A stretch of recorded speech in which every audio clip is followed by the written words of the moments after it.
24 नवंबर की कॉल तब तक कैंसिल नहीं होगी जब तक खान साहब अपनी ज़ुबान से लाहे अमल ना दे दें। नाजरीन, ये कहना था बुशरा बीबी का। उन्होंने कहा कि सबका फर्ज है बाहर निकलें, फैसले सड़कों पर होंगे, अदालतों में नहीं। नाजरीन, सवाल ये है कि पाकिस्तान में ऊंट किस करवट बैठेगा।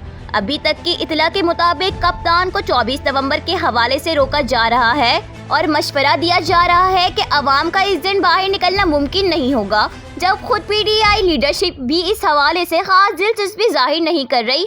हुकूमत की जानिब से कहा जा रहा है कि खान साहब मुश्किलात खड़ी करना चाहते हैं, इंटरनेशनल कम्युनिटी से प्रेशर डलवाना चाहते हैं। PTI वाले शोर मचा रहे हैं कि खान साहब रिहा होने जा रहे हैं, लेकिन अभी ऐसा कोई इरादा नहीं है। मज़ीद खबरों के लिए DNews 24 TV देखते रहें और हमारे चैनल को सब्सक्राइब, लाइक, कमेंट और शेयर करना ना भूलें।